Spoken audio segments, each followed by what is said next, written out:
to share as we begin our journey into the yoga of money.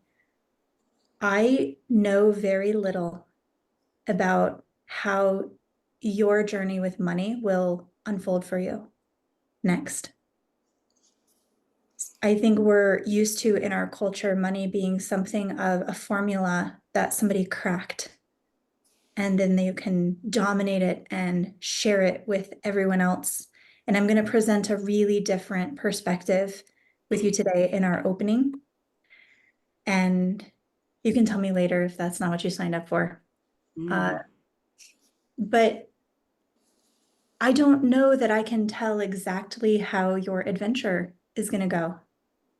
But I do know, whether we're talking about money, whether we're talking about art, whether we're talking about impact, whether we're talking about relationships, I know what it's like to walk in the wild places, to be able to go into places where you haven't before, to be able to actualize things that you've never been able to. I know what it's like to try something and get your ass handed to you, and yet to feel that call that you can't let it go.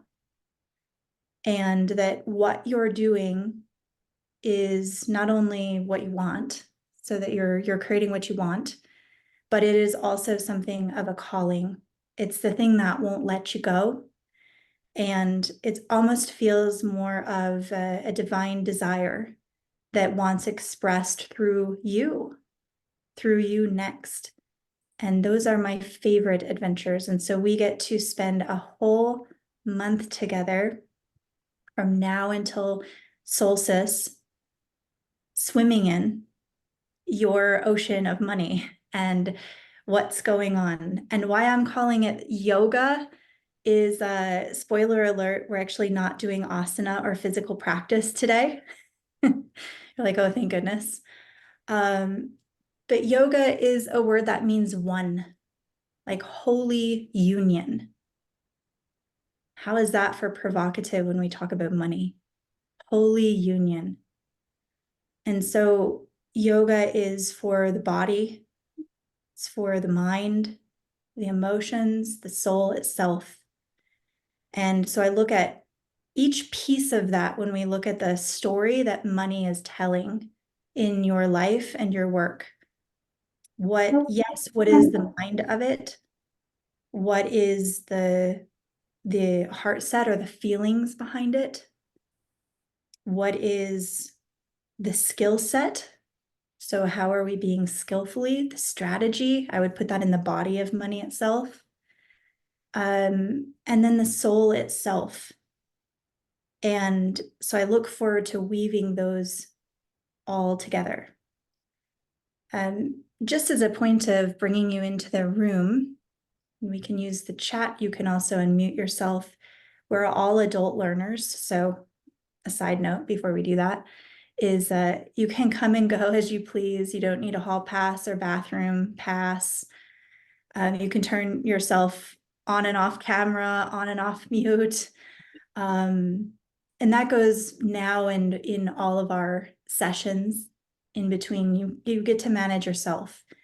And so using the chat or unmuting yourself, I'd be curious, just when you take a feeling x-ray of how you feel about money in your life currently. There might be a all's well, and I just love it to death, and I'm here for more. That will make that option A. B might be money. What money?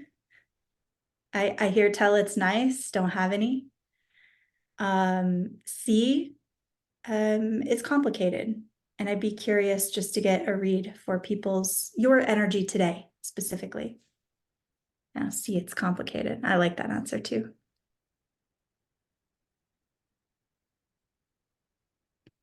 And if you want to unmute yourself, you can also verbally say a little more. So that's all right.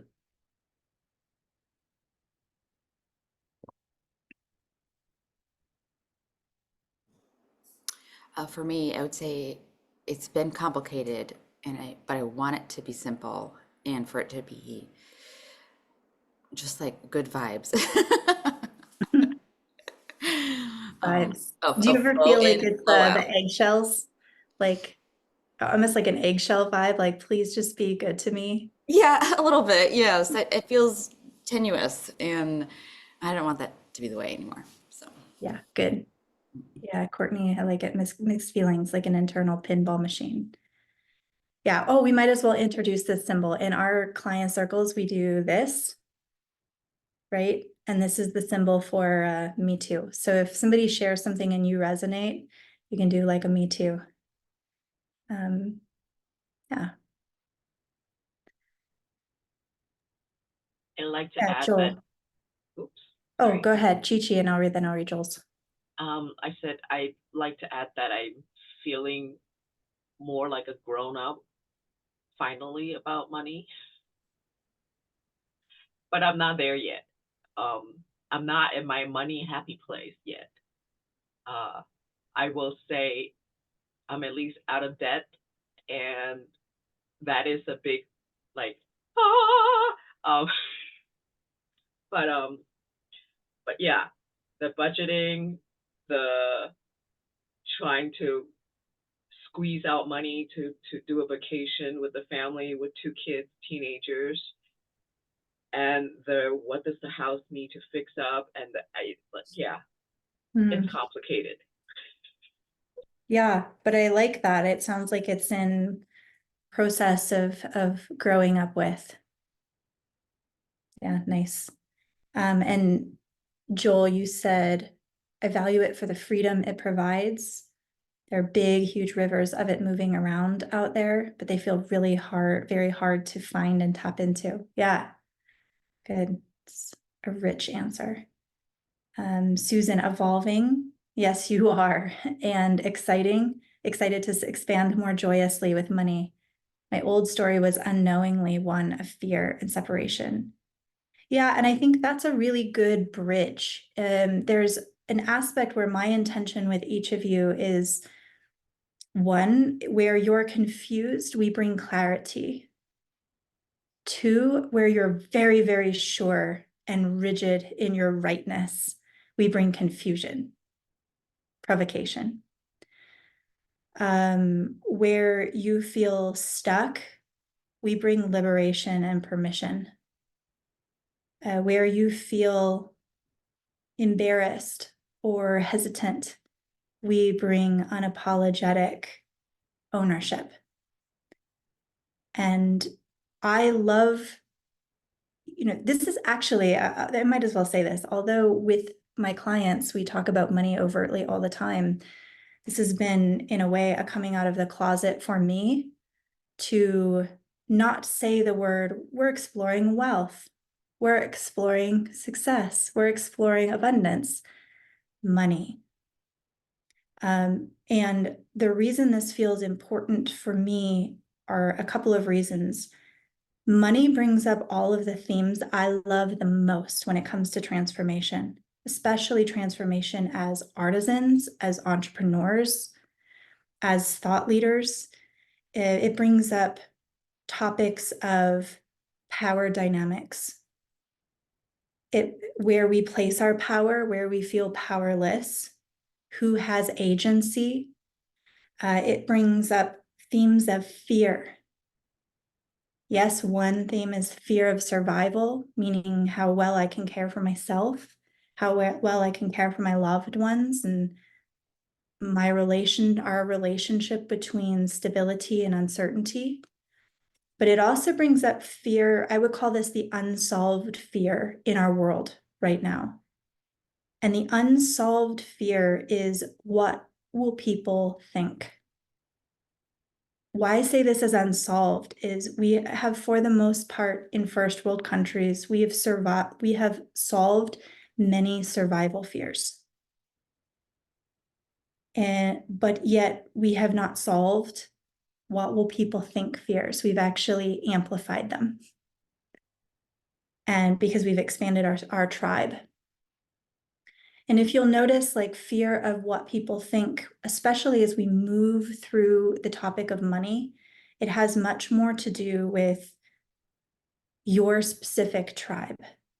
So less, we might say, oh, if I'm out on social media or if I like share about it, we do these kind of like bigger gestures, but the actual fears of what will people think are my family, what will my spouse think or partner, what will my colleagues think in my industry, where will I lose my reputation? What if I look stupid or greedy? But all of these come up when we start to talk about or explore money. I also really like this theme a lot because it brings up themes of faith and even what we think about divine care or God. So money is a very interesting topic. For today, I thought what might be fun is to do a proper overlay of the land. Some of the other sessions we'll have will be really topic specific. I'm so looking forward to the art of pricing. This is one of my, I will say it, it's one of my specialties. I have put a lot of years and time and thought into the art of pricing. And so I look forward to sharing what I've learned. I'm really looking forward to some honest conversations around what is this manifestation bullshit? And I'll actually bring in, there might be an angle of manifestation that you've not heard of. I think most of what we hear in like The Secret and the Law of Abundance comes from New Thought movement. I am deeply appreciative of some of what I've learned from that, but that's not actually the angle we're going to talk about. But I want to have a really honest conversation throughout the month, but specifically in one of our sessions around a lot of the wounding, the toxicity, even the privilege that has come through some of those teachings of abundance. That, and then I think the third one is how money particularly comes into our life as entrepreneurs. This might look like sales. You all can help me create that specifically. As we move through, I'm going to introduce into our private space question topics, exercises. The way that it works for me is the more you give me to play with, the more specific I can create for you. And so if you share what you're playing with, how you're applying it, what's coming up for you, what feels uncomfortable, questions even like offhand, like, I've always wondered XYZ, or I've seen this, then I can create for you. Does that make sense? And so today will be interesting in the fact that I'm going to hit a few different angles. I'll open up in between for some discussion and exploration. But we're mostly going to be looking at different threads that we can pull when it comes to money and how it is for us in our life. So I'll just open it broadly up here. Anything in that opening opus, like I feel like I'm just tuning my viola right now with all of you. But anything there that feels like you want to share something or add. Juliet, thank you. Yes, I was starting to type, but I'll share verbally. Everything you said about fear, for me, I would say C, complicated. Everything you said about fear, guilt, etc., resonates deeply with me. And I'm sure we did talk about this probably before I went on my reduced pay sabbatical. I felt like I would have answered A 2.5 years ago or whatever. But because of that and the costs of inflation that have really kind of hit me in the face, returning to having an apartment this past year, and those costs are still rising, that I'm dipping into what was a nice savings. And the messages I received growing up was save your money, just save. That's it, save. Mhm. And so I know that guilt pops up for me when it comes to spending or reducing those savings. And I'm nearing retirement, and that's going to be a big change in salary, or pension is going to be very different from salary is now. and and I know we've talked about touch on pricing in the past, and there is that fear or guilt of do I really have something to offer that's worth charging money for, Mhm. or am I creating a scam or something, for lack of, I mean, to put it just kind of bluntly. And I know intellectually that that's kind of ridiculous, but emotionally, that's what I feel. So that's me in a what 90-second nutshell. Well, I want to give you a this. I want to give you a this. Maybe this. I appreciate and I appreciate the candor. I think we can get really heady and conceptual. I can be really abstract. But it's important to me that, especially as we focus on money, we have real talk. Things like I'm a little worried I'm running a scam. I might be running a scam. I'm also concerned, what got me here was always being careful of my savings. But at what point am I, developing greater range, like a different move? If that was always my go-to. Um, so yeah, it'll be fun. That's the other aspect of money that I love, is that it's like the truth-telling friend, where it holds up a mirror to you of what you think, who you're being, even like your current, I'm looking around, yeah, your current capability and your skill set. And I think we're beyond that with everyone here in the room, but there can be a little bit of delusion, as on just skill set. That doesn't apply to you, Juliet. In case there's a voice in you that's like, maybe that's what it is. No. I'm thinking like 6-month viola students who are ready to audition for the New York Philharmonic, there's a little bit of delusion. But money can be all of those things. And one aspect, it isn't the only thing that demonstrates skillfulness and power in the world, but it is one of them in our current economy and how it shows up. When you look at people who can create, generate, or command money, I'm saying this is amoral. They might be awful humans. It's amoral skill, but there is something about their ability to actualize that we go, what do they know that I don't? And then it'll be interesting, but sometimes we project, well, they must be garbage humans. They must be scams. They must be doing it off the backs of people, better people. But in order for that to be the explanation, we would need to make that universal. Like there is no great human that has ever moved well with money. Is that, you know? And if we can't make that as a universal case, then something's off in our assumption that, oh, lots of money means evil human.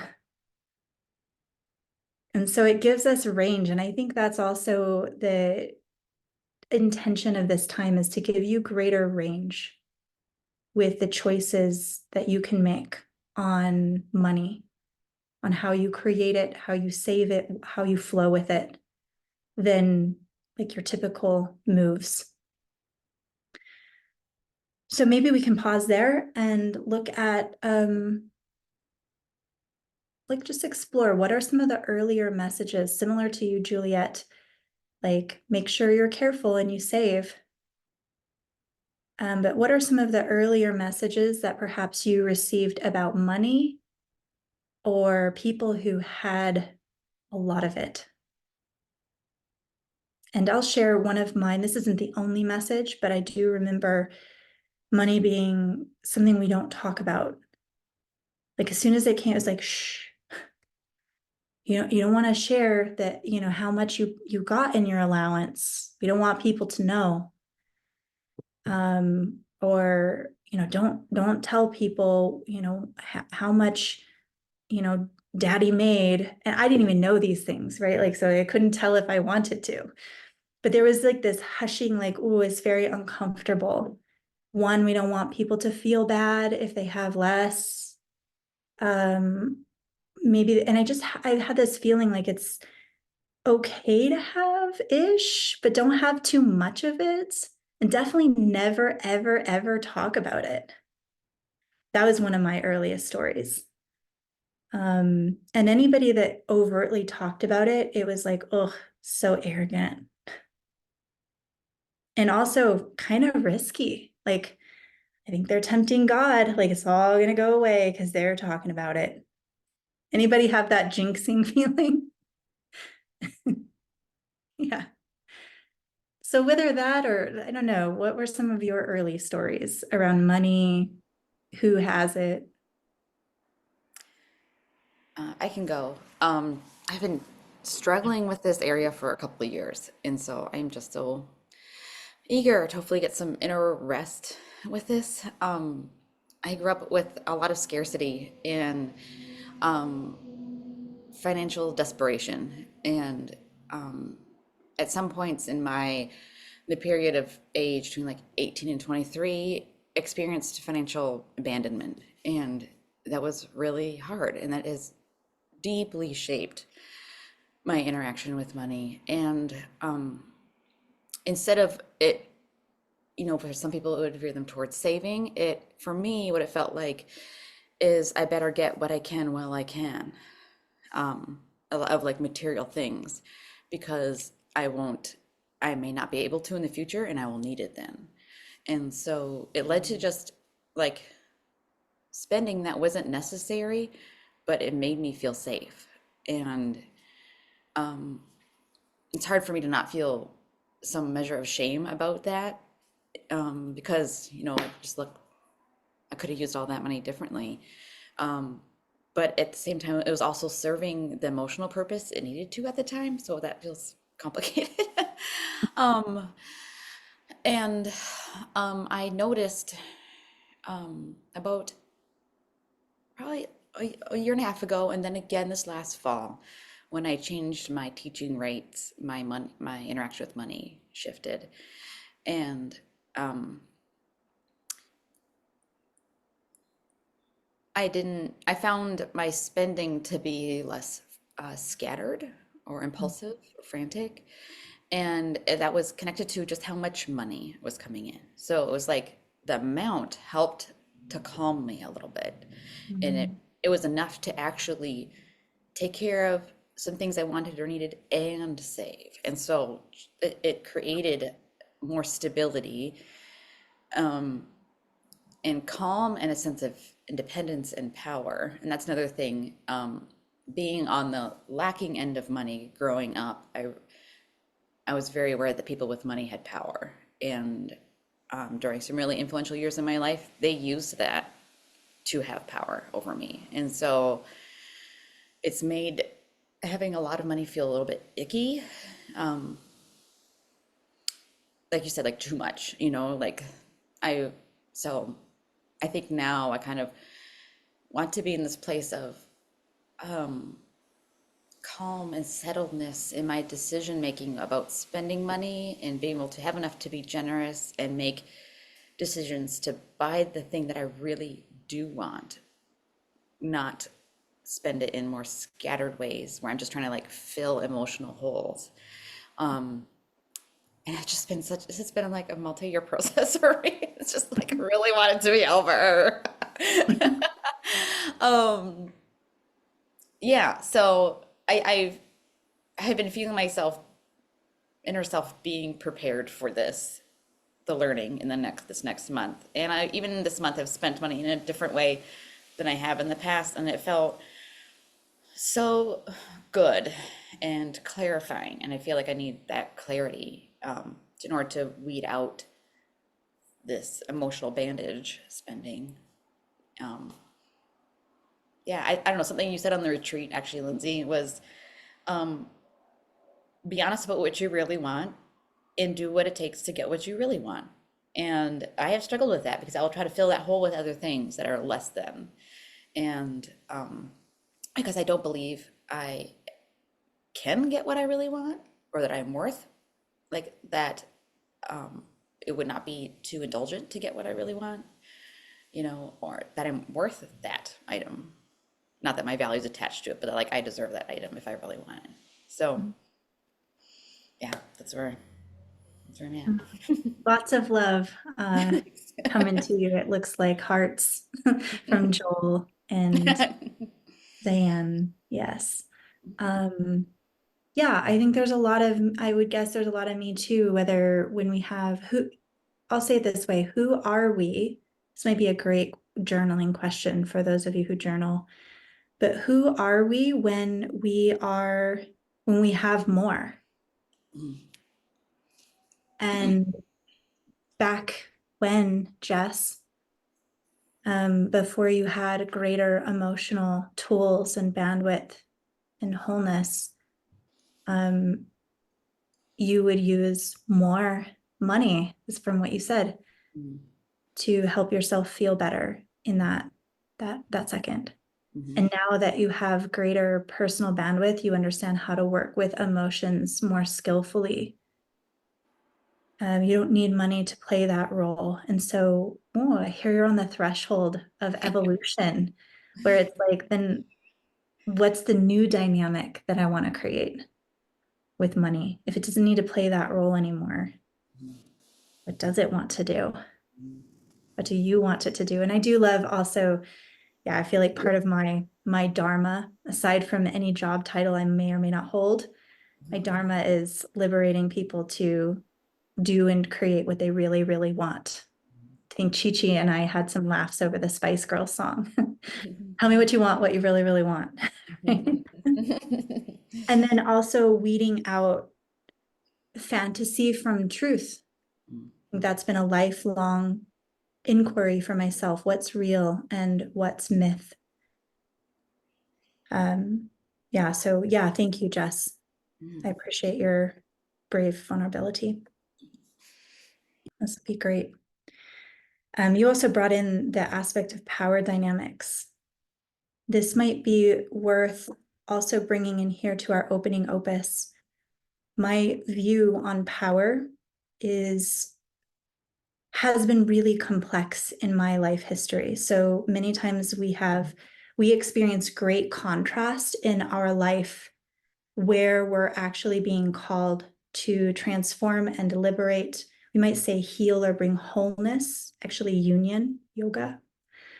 And then maybe even where we're meant to teach from. So side bonus, if any of you are doing work on what's my real gifts, go back and look at where are the places where you've had the most confusion, the most pain, where you have actualized like the greatest healing. And some of those themes for me have been around power. Who has it, how they use it to abuse. Powerless. Much of my life has felt powerless. Around money specifically, I've had a chapter in my life where I literally heard, you have nothing. Everything you own is mine. I gave it to you. None of the money is yours. None of the vehicles are yours. None of anything is yours. And that is definitely a theme of disempowered and who holds the power. And so one of the themes around money that I love the most is a reclamation or almost a redemption of power.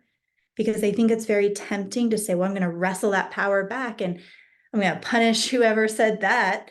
And I'm the one with the power.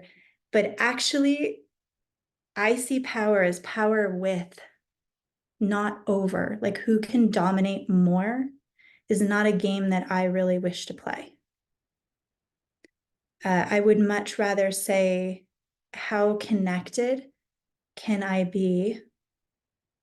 And can we have power together, power with? And this includes money. Instead of money having power over you or you have power over it, what would it be like to have power with?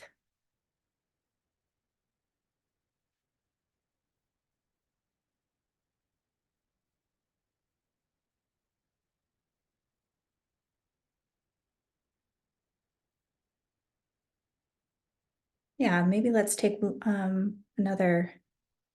What's an early message you heard about money, about those who have it?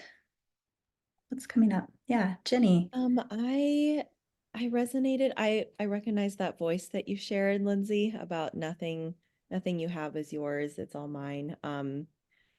And somewhat related to that was I was involved in a church for a number of years in my early adulthood, where I was taught that money, like you should have the bare minimum and you should sacrifice as much as possible.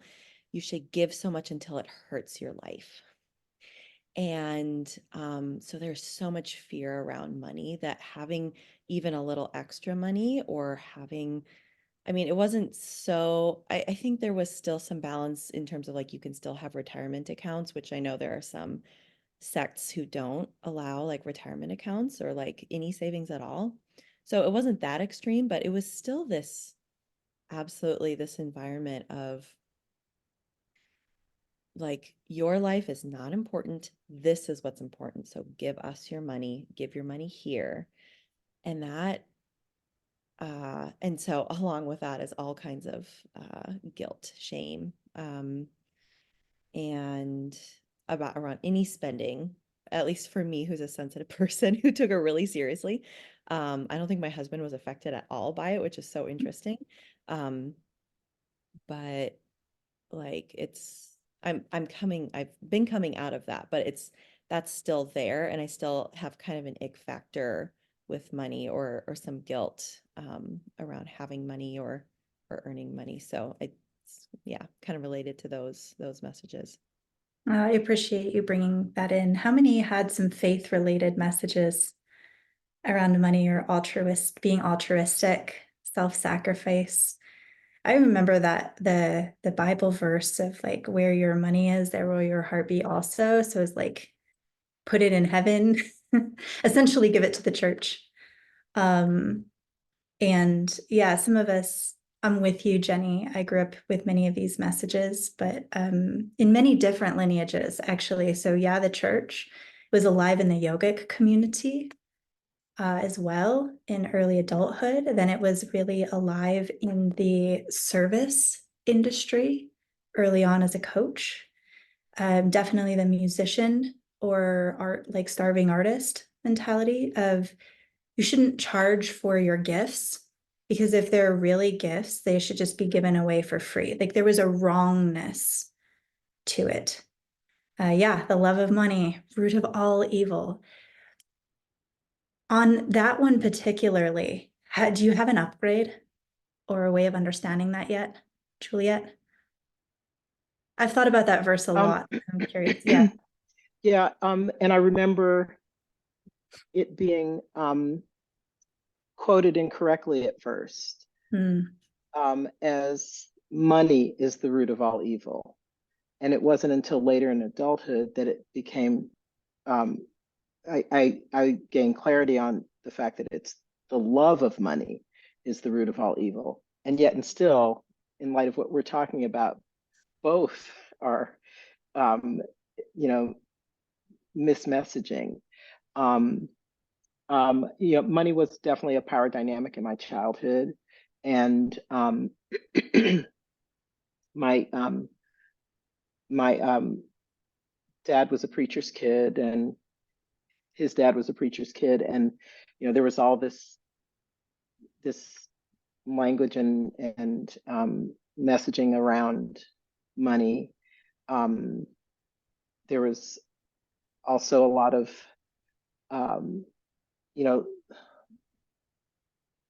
existing in, church communities that were mostly not well off, as far as the demographics. And yet, like you were saying earlier, you can't show, you know, your relative wealth. You have to, um, be, modest and not proud. Um, there was a lot of power dynamics with regard to, like, even some of, basic school needs, like a check for a field trip, and that being sort of held over us as kids, where we had to just keep begging, it's due in a week, it's due tomorrow, when are you going to give it to me? Just, eh, to the point where even when I got to college and I was making my own money, then I think I went to the other extreme of spending it first and getting into debt and things like that. And so it still had control over me, or I gave that control away, to where, I'll give one example and I'll let someone else talk. I remember about, oh gosh, maybe 15 years ago now, my oldest, I had just gotten promoted, in my previous job in Colorado, to full professor. And I was so excited. It was the biggest raise I was ever going to get, compared to my annual sort of merit raises. And so excited.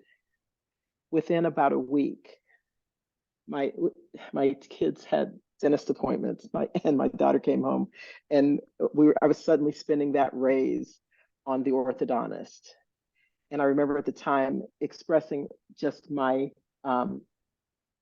frustration with that to my now ex-husband.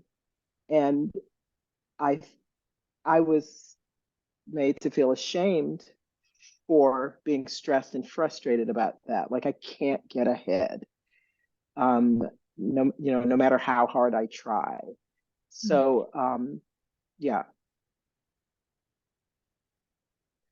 And I do feel like in recent years, getting out of debt, having more control over those things I've made some progress. And at the same time, I do have this fear, I have kind of an expiration date that I've placed on myself as far as retiring from as a professor, and that's around the corner. And,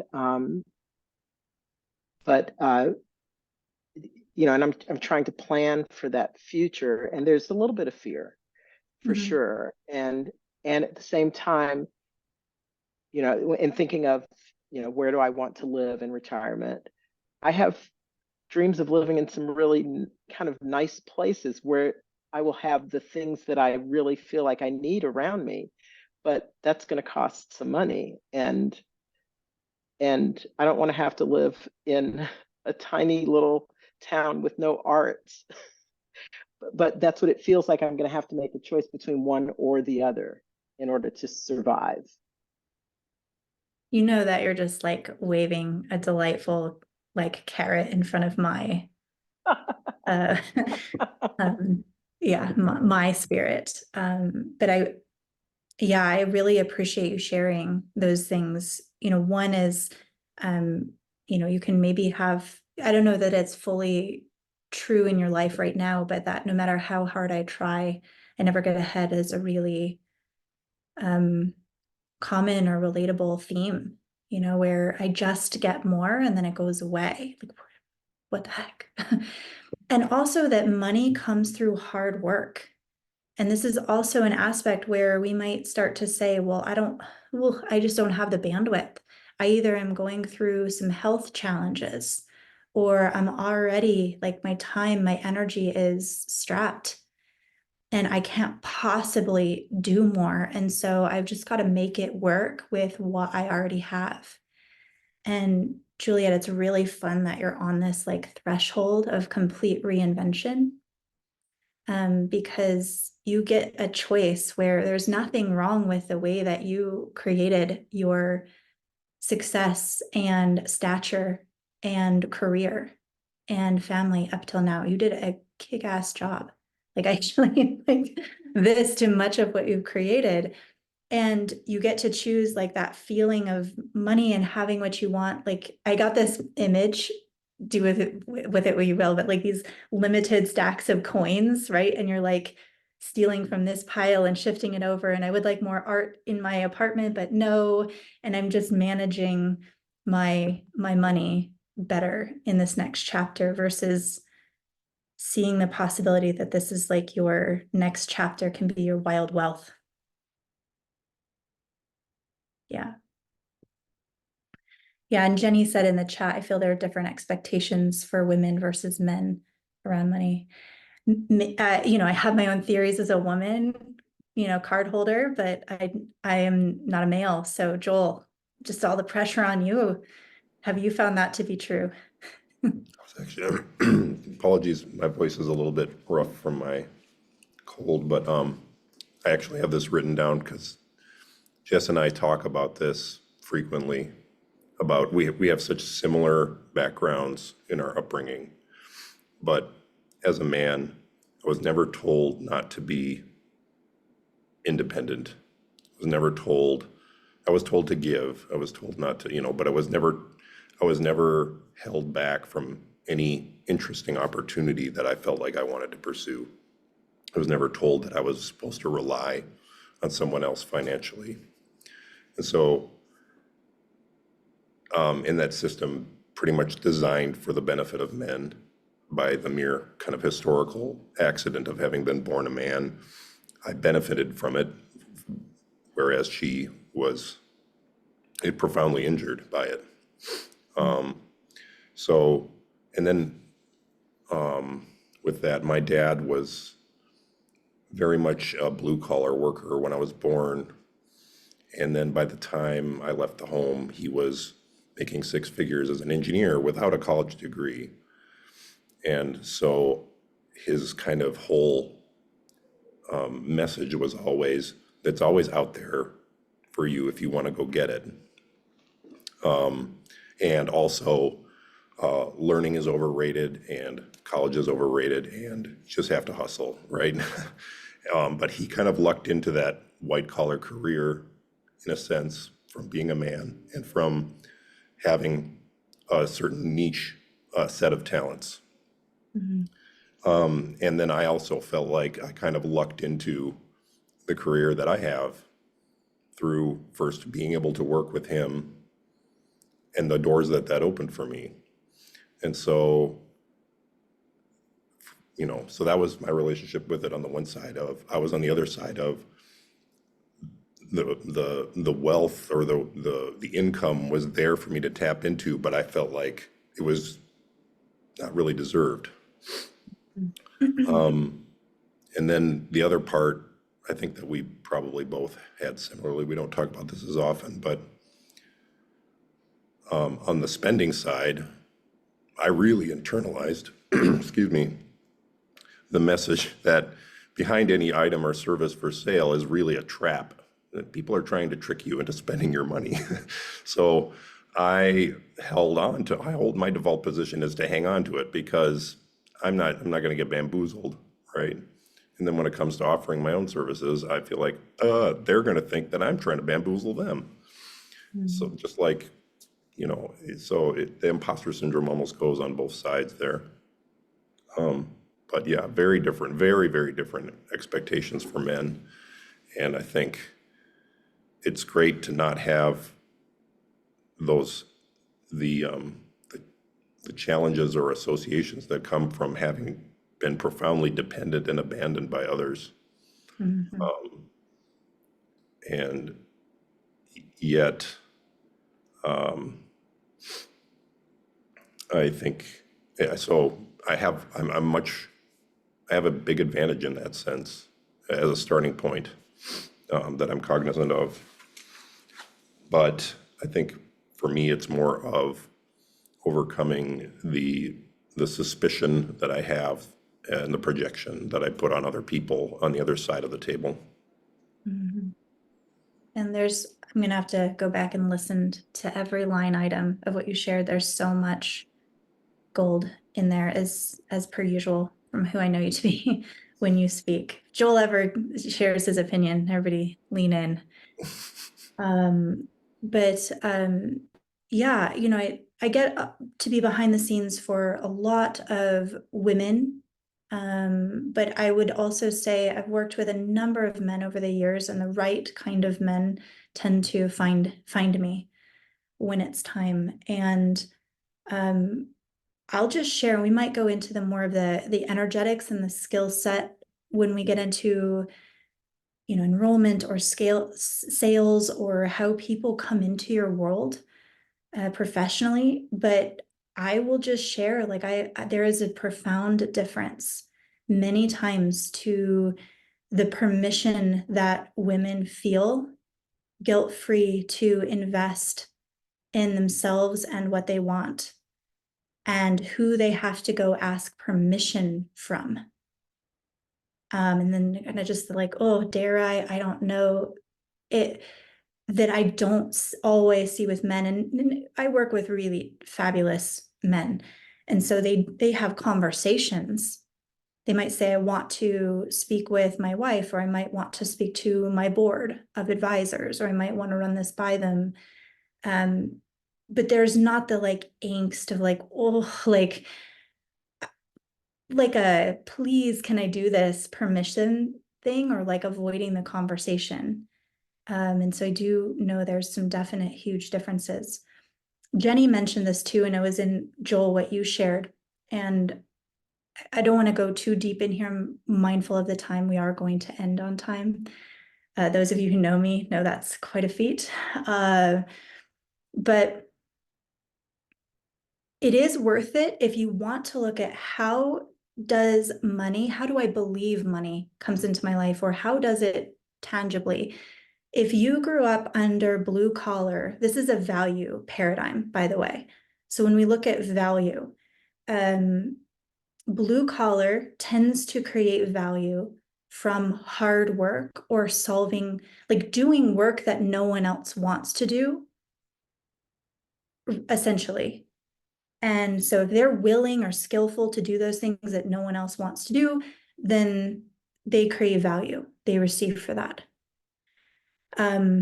My husband specifically grew up under that mindset. And so that paradigm really shaped what he thought about people with higher education, what he thought about white collar. There was a deservingness. Like, they don't deserve the money that they have because they don't work hard for it. Like that kind of, so if that paradigm was ever a part of you, it's just worth noting. Then there's the white collar or the educated paradigm, and they create value from loyalty. If you think about this, yeah, they create value with loyalty. So they may be loyally serving an organization. Do your time, climb the ladder, be here for 10 years, 20 years, 30 years, and serve that organization. And then we will take care of you. That will be rewarded, or you'll receive compensation in return. And if you've ever seen that myth blow up, it's not pretty, where somebody really thought that was going to be true. And then they realized maybe in a bad organization, they're being bled dry, right? Or they weren't taken care of. I had somebody in my history, he served an organization for a long time. And then when it came time for his pension, well, they had already been in the red forever, and they did not have it. And they did not tell him that until then.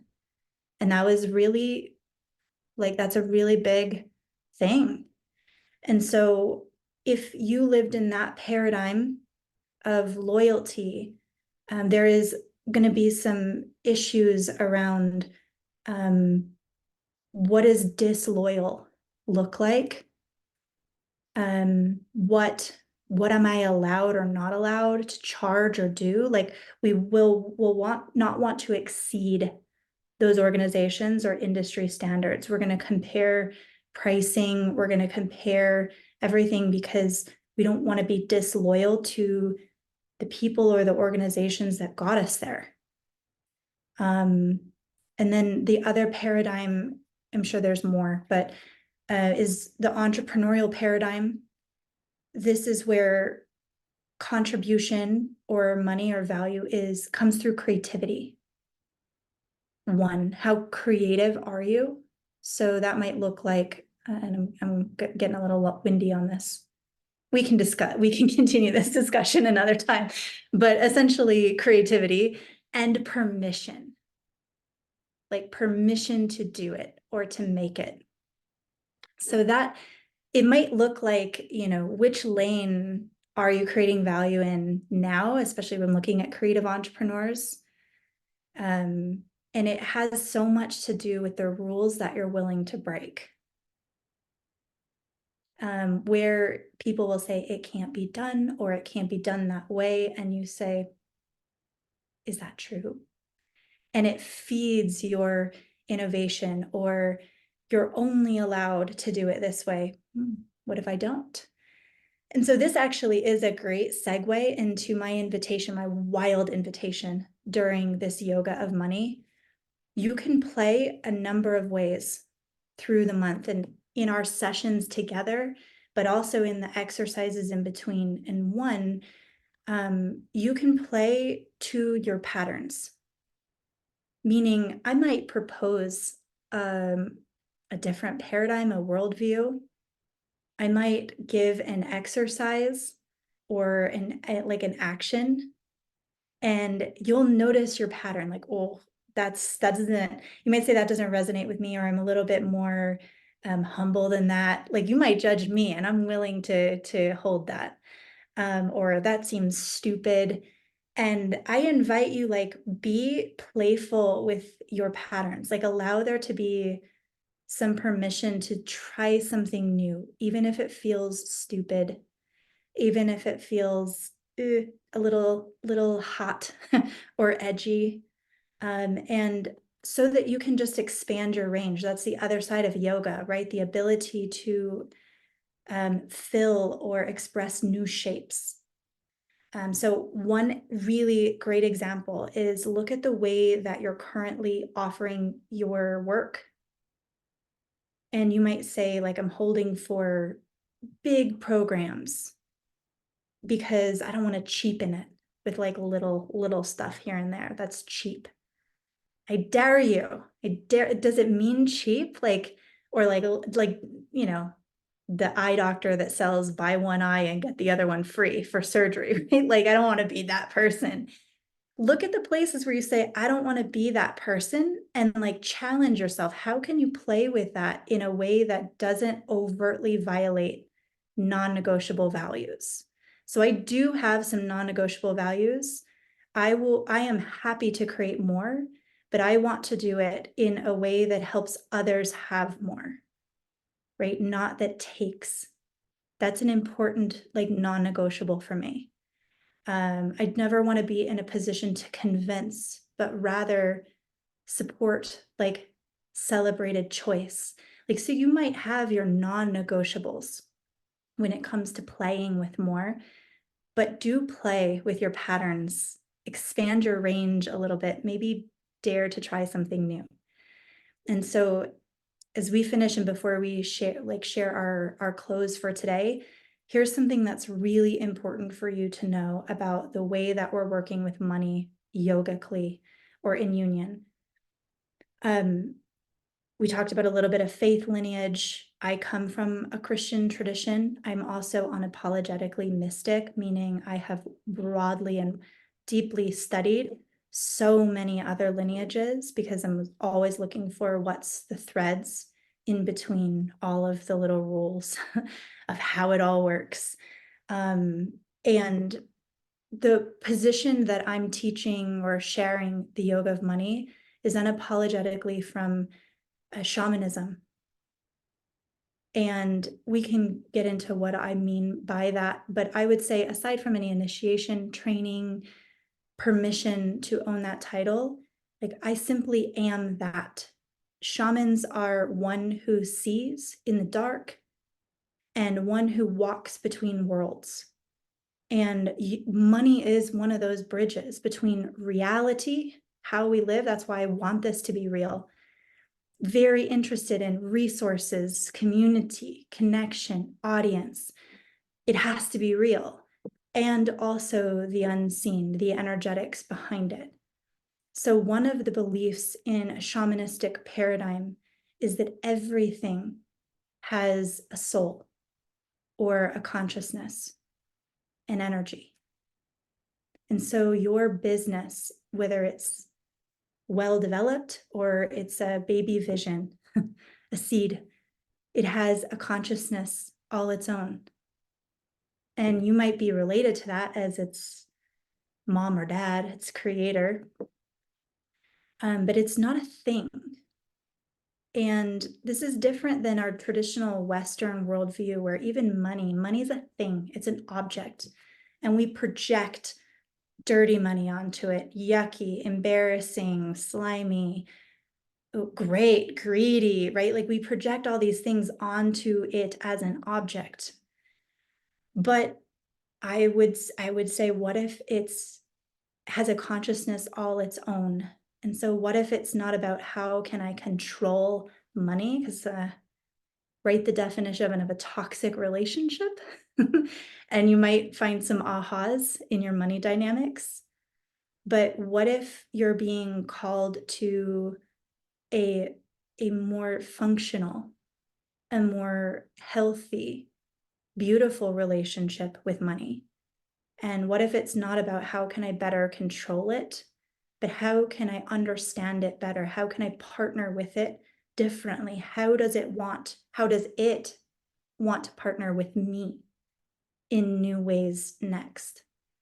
And so tomorrow's exercise will be exactly on that, and I'll share it in the network space. Again, I'm not here to convince you. You think you can think it's all bullshit. It's fine. But I know for me that there's some paradigm choices. I can believe that everything is connected, or I can believe that nothing is. It's all separate, doesn't matter. I can believe that the world is full of miracles or the mystery, or I can believe that nothing is. And I'm creating some false binaries, but we find our way of explaining, how do I think I relate to money? And I will fully say, when I did the exercise that I'm going to share with you tomorrow, the first time I felt a little stupid. I actually maybe felt a little bit like, is this wrong? Like love of money stuff. By the way, I have another thought on how I would say that verse these days, but yeah, it's I just invite you into like a more playful paradigm of this relationship dynamic. So as we wrap, this is maybe your takeaway home play for now. Let's make the assumption, if it's a relationship, not an object, where specifically have you experienced it as a toxic relationship or dysfunctional or confusing? Like you could maybe just describe the current relationship dynamic you have. And then what would a healthy relationship look like?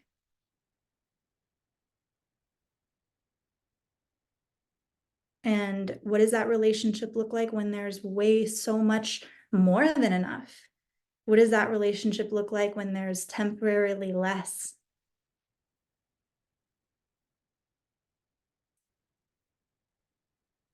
Right, so we're going to end there. There's so much, and I'm really happy we get a full month together. So you can share definitely your takeaways in our Mighty Networks from this. Be on the lookout for the exercise tomorrow. But maybe let's take one or two. What's a main takeaway you had from today, or something you found interesting? That might be more of it, like, interesting, and I want to play with this more. I would like to say thank you to all of you for sharing. I think you've actually gave me a very different outlook on my relationship with money and power and control and all that jazz. And funny as you may see, my relationship with my father, I come from a should we say, privileged family where talking about money is shameful. Like, if you are wealthy enough, you don't need to talk about money. You don't need to know about money. You should just not care about money. My mother was not from that background. Therefore, she was made fun of and constantly reminded my brother and I that that's not the right case. But it wasn't until I was in my teenage years and left home, went to study, and into a very different Jewish family background, living with them, that I realized my father was a brat, basically. He was a wealthy brat, and he taught me nothing about money. However, he gave plenty to the temple to make sure that he had good relationships with other people. So yeah, all of this kind of stimulated so much of how and why I do little things. I buy little $5 tchotchkes for myself to make myself feel better, or like weird little things that I do. I don't think I've ever really analyzed any of that. I just kept going, and I did learn a much better way of dealing with money, but it certainly wasn't from the people that I thought could teach me about money or should have taught me about money. So thank you all. It is a very surreal, but yet such mind-opening experience, just hearing you all say it and be so vulnerable in this space to share all of that. Yeah, I am very grateful. Thank you. Yeah, thank you, Chi-Chi. And like, I do have to let's just like give a little bit of applause, or a bow for all of you who shared and also just shared here in your heart and in the chat. And so I just look for this being the opening conversation, the opening bars of some amazing liberation. All right, so with that, I'm going to say goodbye for now, let you get on with your day, and I'll see you in the network, and we can continue our work, our reclamation there. All right, bye for now all. Thanks for being here. Thank you.